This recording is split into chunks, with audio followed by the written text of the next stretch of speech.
देखिए दोस्तों, इस वीडियो में मैं अगले कंसेप्ट को पढ़ाऊँगा जो मतलब कम्प्लेक्स और कंपाउंड सेंटेंस के बारे में है कि उसका कम्प्लेक्स सेंटेंस रहेगा या कंपाउंड सेंटेंस रहेगा तो उसका क्वेश्चन टैग मान लीजिए परीक्षा में पूछ दिया बाई चांस, तो हम लोग क्या करेंगे। वहाँ पे तो सोचना चाहिए ना हम लोग को। तो मान लीजिए वहाँ पे आ गया तो हम लोग क्या करेंगे उस समय। इसलिए पढ़े रहेंगे दोस्तों। तो कौन जानता है परीक्षा में कब कौन कहाँ से क्वेश्चन उठा दे, कोई जानता है? नहीं जानता है ना। तो इसलिए सोच रहा हूँ कि उसको भी कवर करवा दूँ, कम्प्लेक्स और कंपाउंड सेंटेंस के बारे में थोड़ा कुछ बता दूंगा और उसका क्वेश्चन टैग कैसे बनता है भी आपको बताऊँगा। तो देखिए शुरू करते हैं। देखिए ये दो सेंटेंस लिखा है आपके सामने दो कम्प्लेक्स और एक कम्प्लेक्स है, एक कंपाउंड है। तो देखिए एक कम्प्लेक्स है, कंपाउंड है। आप लोग ये पहचानने हैं, पहले मैं बताता हूँ कौन कम्प्लेक्स का कंपाउंड होता है। देखिए इस कम्प्लेक्स और कंपाउंड के क्या हिस्सा है, यानी कंजक्शन पढ़े होंगे आप लोग तो जानते होंगे कि कंजक्शन में एक सब ऑर्डिनेट कंजक्शन होता है, एक मतलब कोऑर्डिनेट कंजक्शन होता है। कोऑर्डिनेट कंजक्शन तो केवल साथी होते हैं, फैन बॉयज के नाम से जाना जाता है, फैन बॉयज होता है। और इसके अलावा जितने भी कंजक्शन सारे होते हैं वो सब ऑर्डिनेट कंजक्शन होते हैं। तो मैं आपको बताना चाहता हूँ कि जितने भी सब ऑर्डिनेट कंजक्शन होते हैं उन सब से मिलकर जितने जो क्लास बनते हैं सेंटेंस में, तो वह जो सेंटेंस होता है वह कम्प्लेक्स सेंटेंस कहलाता है। यदि कोऑर्डिनेट कंजक्शन से मिलकर जो क्लास बनता है वह क्लास कहलाता है कोऑर्डिनेट मतलब कंपाउंड सेंटेंस। ठीक है। देखिए पहला क्या है, इसमें व्हेन आया है ना, तो व्हेन आया है तो ये क्या है, ये कम्प्लेक्स सेंटेंस है क्योंकि सब ऑर्डिनेट कंजक्शन से मिलकर बना है। दूसरा क्या है, कंपाउंड है। देखिए अभी बताया ना कोऑर्डिनेट कंजक्शन क्या क्या होते हैं। इसमें देखिए ये लिखा है फैन बॉयज, FANBOYS। देखिए फैन का मतलब क्या होता है, फार होता है। ठीक है। ए का मतलब होता है एन का मतलब होता है नॉट, बी का मतलब होता है बट, ओ का मतलब होता है आर, वाई का मतलब होता है येट, यस का मतलब क्या होता है सो। ये जो कंजक्शन होते हैं, ये जो कंजक्शन है बट हो गया, येट हो गया, सो हो गया, आर हो गया, नॉट हो गया, एंड हो गया और ये क्या हो गया, ये फार हो गया। तो यही कंजक्शन, इतने ही कंजक्शन क्या होते हैं, कोऑर्डिनेट कंजक्शन होते हैं।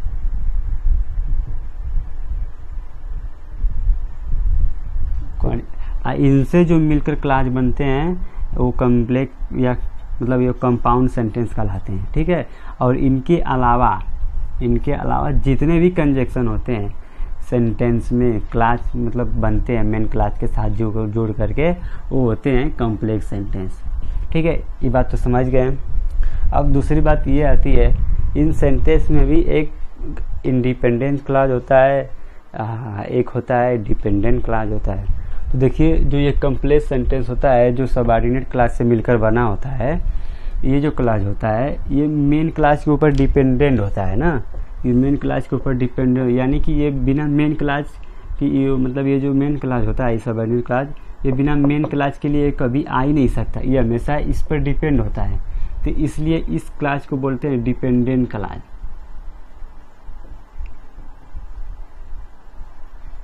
ठीक है। अब इसमें देखिए कोऑर्डिनेट जो कंपाउंड सेंटेंस है, कंपाउंड सेंटेंस में जो होता है ये दोनों clause, the man requested him them और but they didn't help him, इसमें दोनों क्लास होता है ना, ये दोनों इंडिपेंडेंट होता है।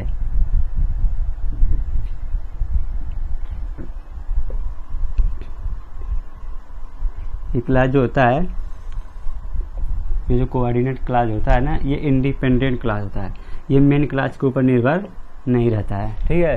तो क्वेश्चन टैग बनाते समय हम यही आपको बताना चाहता हूँ कि अगर क्वेश्चन टैग बनाएंगे तो इसमें जो कम्प्लेक्स सेंटेंस है इसमें मेन क्लास का क्वेश्चन टैग बनाएंगे। ठीक है।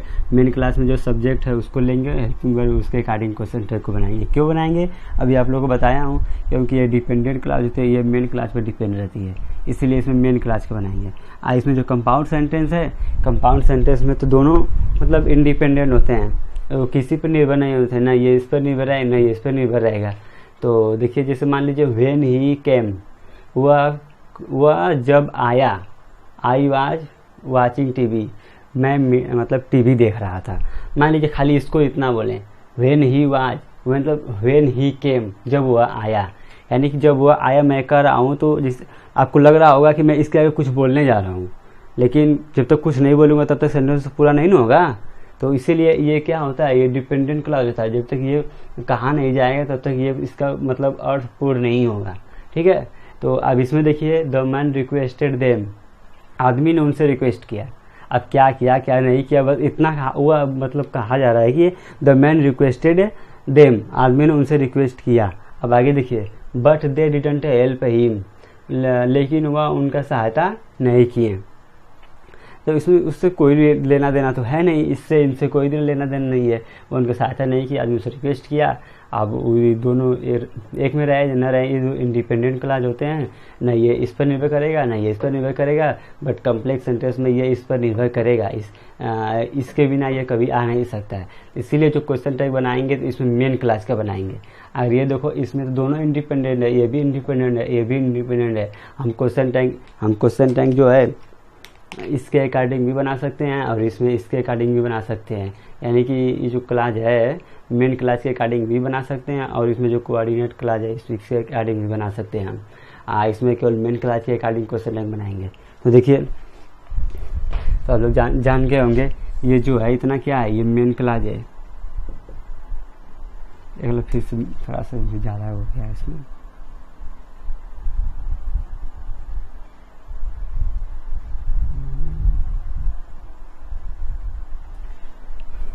देखिए ये जो व्हेन ही के में ये क्या है, ये हो गया आप लोग का सबऑर्डिनेट क्लॉज। ये इसमें क्या, ये मेन क्लॉज है। ठीक है, अब ये देखिए इसमें क्या है, द मैन रिक्वेस्टेड देम, इसमें ये क्या है, ये मेन क्लॉज है। इसमें देखिए बट दे डिडंट हेल्प, इसमें देखिए बट कोऑर्डिनेट कंजक्शन है, इसके साथ जो क्लॉज बनेगा क्या हो गया, कोऑर्डिनेट कंजक्शन, कोऑर्डिनेट क्लॉज। ठीक है, तो आप इसका क्वेश्चन टैग बनाइए। अभी बताया क्वेश्चन टैग इसमें मेन क्लास के अकॉर्डिंग बनेगा, तो इसमें क्वेश्चन टैग क्या हो जाएगा, वजंट आई हो जाएगा। हाँ, इसमें देखिए तो इसका दोनों पहले इसके अकॉर्डिंग बनाइए, इसके अकॉर्डिंग बनाएंगे तो क्या बनेगा, इसमें ये क्या है, वर्ब का सेकेंड फॉर्म हो जाएगा। तो इसको इसमें साइकिल किसका प्रयोग करेंगे, डिड का प्रयोग करेंगे। इसमें क्या हो जाएगा, डिडंट मैन के अकॉर्डिंग ही हो जाएगा। ठीक है, मान लीजिए अब इसके अकॉर्डिंग हमें बनाना हो, but they did not helping. अब इसके अकॉर्डिंग बनाइए, इसके अकॉर्डिंग बनाएंगे तो ये निगेटिव है, तो इसको पॉजिटिव बनाना पड़ेगा। पॉजिटिव बनाना पड़ेगा तो इसमें डिड का प्रयोग करें। डिड सब्जेक्ट क्या है, दे, डिड डे हो गया ना। देखिए इसमें ये हो गया, इसमें ये हो गया। आप समझ में आया आप लोग को, इसमें ये इसका कहानी का हिस्सा है। ठीक है, तो आई होप कि आप लोग को समझ में आया होगा ये कंसेप्ट क्वेश्चन टैग का। हालांकि कुछ इसमें है नहीं, लेकिन अगर आप बस ये है कि कंजक्शन आप लोग अगर जानते होंगे तो बहुत अच्छा तरह से आप लोग समझ गए होंगे। तो ठीक है, अगर मान नहीं भी जानते होंगे तो मैं आपको कंजक्शन पढ़ाऊंगा, जरूर पढ़ाऊंगा। ऐसा है कि नहीं पढ़ाऊंगा, एक एक चीज़ पढ़ाऊंगा, उसमें क्या है क्या नहीं है सब कुछ पढ़ाऊंगा। तो ठीक है दोस्तों, तो आप लोग से एक रिक्वेस्ट जरूर करूँगा अगला कंसेप्ट शुरू करने से पहले कि आप लोग यदि इस चैनल पर नए आए हो तो चैनल को अधिक से अधिक सब्सक्राइब करवाइए, कीजिए और अधिक से अधिक शेयर कीजिए, लाइक कीजिए, कमेंट कीजिए। ठीक है, हाँ तो देखिए अगला कंसेप्ट क्या है। कंसेप्ट नंबर 8 में मैं इम्परेटिव सेंटेंस को क्वेश्चन टैग बनाना सिखाऊंगा। अगर मान लीजिए इम्परेटिव सेंटेंस रहेगा तो आप लोग क्वेश्चन टैग इसका कैसे बनाएंगे। ठीक है, तो देखिए जैसे लिखा है यहाँ पे, क्या लिखा है, लेट मोहन गो नाउ। ठीक है, इसमें लेट क्या है, keep to the left on the road. ठीक है, अब देखिए इसमें कहानी क्या किस्सा क्या है। इसमें देखिए लेट क्या हो गया आपका, इसमें जो लेट है ना ये मेन वर्ब है, ये इसका मेन वर्ब का क्या हो जाएगा, ऑब्जेक्ट हो जाएगा। ठीक है, अब समझते रहिएगा, ये लेट ये मेन वर्ब हो गया, ये ऑब्जेक्ट हो गया, इसमें भी ये मेन वर्ब हो जाएगा, ये प्रीपोजिशन ए प्लस इसका ऑब्जेक्ट हो गया, ए प्लस इसका ऑब्जेक्ट हो गया। ये प्रोपोजिशन हालांकि ये इन्फिनिटिव है, ये इसको ध्यान रखिएगा, क्योंकि अगर ये मान लीजिए इन्फिनिटी या प्रोपोजिशन जो भी कुछ हो, ये मेन वर्ब है, ठीक है। तो देखिए हम जानते हैं कि जो इम्पेरेटिव सेंटेंस होता है वो हमेशा मेन वर्ब से ही चालू होता है। आप लोग पढ़े भी होंगे, कहीं जानते भी होंगे। तो और इस मेन वर्ब से जब स्टार्ट होता है, इसमें जो क्यों मेन वर्ब से स्टार्ट होता है बता दें आपको, कि इसमें जो सब्जेक्ट होता है ना इसका, वो यू होता है, वो हमेशा लिसनर के लिए होता है। इम्पेरेटिव सेंटेंस जो होता है वो स्टेटमेंट नहीं होता है, वो आर्डर रिक्वेस्ट एडवाइस होता है। हालांकि जो आर्डर रिक्वेस्ट एडवाइस हम अपने जब भी करेंगे तो लिसनर से ही करेंगे ना, जब लिसनर से करेंगे तो हमेशा उसका सब्जेक्ट क्यों होगा, यू होगा। ऐसे इसका सब्जेक्ट जो होता है यहाँ पे भी यू होगा, यहाँ पे भी यू होगा। इसका यू जो अंडरस्टूड होता है, इसमें मतलब इसको बोला या पढ़ा नहीं जाता है, लिखा नहीं जाता है, इसको हमेशा अंडरस्टूड होता है। तो देखिए इसका क्वेश्चन टैग कैसे बनाएंगे हम। इसका क्वेश्चन टैग देखिए कुछ नोट पॉइंट लिखा गया है। The question tag of an imperative sentence is will you, यानी कि क्वेश्चन टैग इम्पेरेटिव सेंटेंस का जो क्वेश्चन टैग है वो हमेशा विल यू से बनाते हैं। अब देखिए विल यू से ही क्यों बनाते हैं, हम तो पढ़े हैं कि अभी कि अगर ये सेंटेंस अगर निगेटिव पॉजिटिव रहेगा तो क्वेश्चन टैग निगेटिव बनाएंगे, अगर ये मतलब निगेटिव रहेगा तो इसको पॉजिटिव बनाएंगे, ठीक है। ये तो निगेटिव है नहीं, हम आपको बता दिए कि विल यू हो गया, इसका क्वेश्चन टैग विल यू बनाएंगे। तो क्यों बनाएंगे यार मेरे भाई, इसका कुछ तो रीजन होगा ना। तो अब तो हम आप लोग क्यों पढ़ा रहे हैं, तो रीजन को ही समझने के लिए तो आपको हम आए हैं यहाँ पे चैनल लेकर के, स्टडी प्ले बाय संदेश सर के नाम से। तो देखिए आप लोग को मैं सब कुछ बताऊंगा, आप लोग घबराइए मत, ठीक है। तो मैं बताता हूँ पहले कि यहाँ पे विल का प्रयोग क्यों करते हैं, क्योंकि जो ये इम्पेरेटिव सेंटेंस होता है इसका जो इफेक्टिव टाइम होता है, इसका इफेक्टिव टाइम हमेशा भी फ्यूचर का होता है, इसलिए यहाँ पे विल का प्रयोग करते हैं, विल का, ठीक है। और यू तो जान ही गए होंगे, क्योंकि इम्पेरेटिव सेंटेंस का हमेशा सब्जेक्ट जो होता है वो यू होता है, ये लिखा हुआ बोला पढ़ा नहीं जाता, ये हमेशा अंडरस्टूड होता है, इसलिए इसका सब्जेक्ट हम यू का प्रयोग करते हैं। अब देखिए अब तीसरी बात यह रह गई, इसको निगेटिव क्यों नहीं बनाते हैं। अगर ये मान लीजिए पॉजिटिव तो निगेटिव क्यों नहीं बनाते हैं। निगेटिव हम इसलिए नहीं बनाते हैं कि ये जो सेंटेंस है ये इम्पेरेटिव सेंटेंस है, ये कोई स्टेटमेंट नहीं है। ये इम्पेरेटिव जो सेंटेंस होता है वो ऑर्डर होता है, रिक्वेस्ट होता है, एडवाइज होता है। ये तीन ही सेंटेंस इम्पेरेटिव सेंटेंस बनाते हैं, तीन ही वर्ड्स इम्पेरेटिव सेंटेंस बनते हैं। और यदि हम अपने लिसनर से ऑर्डर करेंगे, रिक्वेस्ट करेंगे, एडवाइस करेंगे तो हमें उसका रिस्पांस मिलेगा, क्या मिलेगा, हमेशा पॉजिटिव ही रिस्पांस उसका मिलेगा। इसलिए हम इस क्वेश्चन टैग को निगेटिव नहीं बना सकते हैं, ठीक है। तो अब देखिए इसका क्वेश्चन टैग बनाइए, क्या हो गया, let move on go now will you, ठीक है। Keep to the left on the road, इसका क्वेश्चन टैग क्या बनेगा, इसका भी तो बताएं, विल यू बनेगा, ठीक है। अब यहाँ तक तो आप समझ गए होंगे। तो देखिए अब कुछ हिस्से इसके बाद कुछ कंडीशन आती हैं। हालांकि इम्पेरेटिव सेंटेंस जितना भी होंगे इसमें सब में हम विल यू का प्रयोग तो करेंगे ही, लेकिन इसके बाद कुछ कंडीशन भी होते हैं जिसमें मतलब विल यू के अलावा और कुछ भी प्रयोग करेंगे, जैसे वुड यू हो गया, वांट यू हो गया, कुड यू हो गया। तो कहाँ कहाँ यू डू पड़ेंगे, कहाँ कहाँ कुड यू पड़ेंगे, तो अब देखिए आगे मैं उसको बताऊंगा। जैसे देखिए एक सेंटेंस लिखा है, please listen to me, please listen to me लिखा है। हालांकि अब इसका क्वेश्चन टैग तो विल यू से बना देंगे, इसमें कोई दिक्कत नहीं है, ये सही है। तो इसके अलावा मैं बताया हूँ कि और कंडीशन क्या हो सकती है। देखिए जैसे प्लीज लिसन टू मी, इसमें आपको क्या लग रहा है, इस सेंटेंस में पोलाइटनेस किया गया है, ठीक है। इस सेंटेंस में पोलाइटनेस किया गया है, फॉर्मेलिटी पूरा किया गया है। देखिए जैसे सेंटेंस में अगर पोलाइटनेस,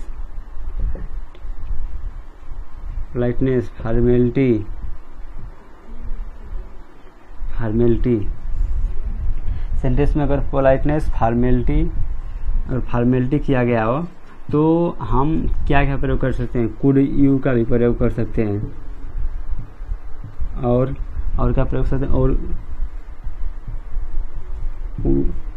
वुड यू का भी प्रयोग कर सकते हैं। ठीक है, तो ये हम इसको याद रखिएगा। देखिए, अगर मान लीजिए इम्परेटिव सेंटेंस में पोलाइटनेस किया गया हो, फॉर्मेलिटी किया गया हो, तो हम उसके विल यू के अलावा कुड यू और वुड यू का भी प्रयोग कर सकते हैं। हम इसको इसलिए बता रहे हैं क्योंकि अगर मान लीजिए आपके परीक्षाओं में आएगा, ऑप्शन में ये दोनों दिया रहेगा, ये नहीं दिया रहेगा, तो आप कहेंगे कि अरे ये तो क्वेश्चन ही गलत है। पर नहीं बाबू, नहीं, ये क्वेश्चन गलत नहीं है। इसमें अगर पोलाइटनेस है, फॉर्मेलिटी है, तो इसका कुड यू और वुड यू का प्रयोग होगा, जरूर होगा। ठीक है, तो अब ऐसे ही कई कंडीशन और भी सेंटेंस में है। तो चलिए अब अगला सेंटेंस में बताता हूँ आपको। हाँ, तो देखिए अगला सेंटेंस क्या है। अगला सेंटेंस बड़ा ही इंटरेस्टेड होने वाला है आपका। अगला सेंटेंस ये है कि अब देखिए क्या लिखा गया है, leave the room at once. ये इम्पेरेटिव सेंटेंस तो है ही, क्योंकि मेन वर्ब से चालू हुआ है ये सेंटेंस, इसका सब्जेक्ट हिडन रहता है। तो देखिए क्या, leave the room at once, इस सेंटेंस को पढ़ने से आपको क्या समझ में आ रहा है कि ये नहीं समझ में आ रहा है कि ये सेंटेंस गुस्सा में बोला गया है या फिर कोई बात कोई नाराज़गी में बोला गया है। ज़रूर ये नाराज़गी में बोला गया है, ये गुस्सा में ही बोला गया है ये सेंटेंस। क्योंकि अगर leave the room at once कोई रूम छोड़ने के लिए जल्द कहेगा तो या तो दो ही रीजन हो सकते हैं, या तो वो उसका गुस्सा होगा, गुस्सा मतलब नाराज़ हो गया होगा, या उसको धमकी दे रहा होगा छोड़ने के लिए। तो देखिए उस मतलब कहने मतलब सब मिलाकर कहने का ये है कि अगर इम्परेटिव सेंटेंस में गुस्सा, धमकी, नाराज़गी अगर या इत्यादि मतलब वर्ड का एक्सप्रेस किया गया, सेंस का एक्सप्रेस इसमें किया गया, तो उस सिचुएशन में हम वांट यू का प्रयोग कर सकते हैं। ठीक है, और कांट यू का भी प्रयोग कर सकते हैं। ठीक है, वांट यू और कांट यू दोनों का प्रयोग कर सकते हैं। और विल यू का तुम बताएं हम आपको, ये तो कॉमन है, सब में प्रयोग कर सकते हैं। तो सब मिलाकर मेरे कहने का मतलब ये है, मैं ये बता देना चाहता हूँ, क्योंकि अगर ये परीक्षा में एग्ज़ाम में आ गया और ये ऑप्शन में दिया ही नहीं रहे, ये दोनों ऑप्शन में दिया रहे, हो सकता है ये एक ही ऑप्शन में दिया रहे, ये नहीं दिया हो, तो आप लोग तो उसमें कंफ्यूज हो जाएंगे, कहेंगे ये तो सर पढ़ाया ही नहीं है, संदेश सर ने ये तो बताया ही नहीं है। तो नहीं, मैं भाई आप लोग ध्यान से समझ लीजिए कि मैं इसलिए बता रहा हूँ, अगर आपकी सेंटेंस में मान लीजिए धमकी वाली बात कही गई हो, नाराज़गी की बात कही गई हो, या गुस्सा की बात कही गई हो, ठीक है, ये तीनों धमकी हो गया, नाराज़गी हो गया, गुस्सा हो गया, अगर सेंटेंस में किया गया हो तो उस सिचुएशन में हम इन दोनों का यूज़ कर सकते हैं। ठीक है, तो आप लोग इसे समझ लीजिएगा अच्छी तरह से। अगला देखिए,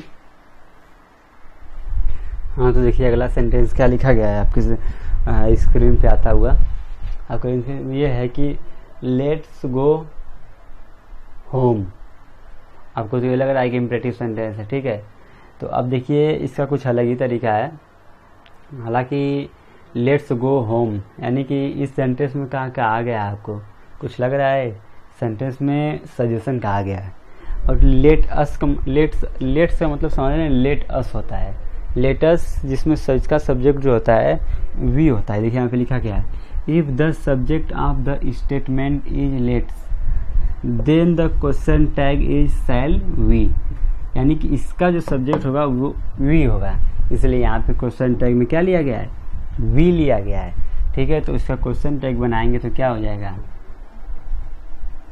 शैल वी हो जाएगा। ठीक है, इसका क्वेश्चन टैग बनाएंगे तो क्यों होगा, वी को तो बता ही दे क्यों होगा।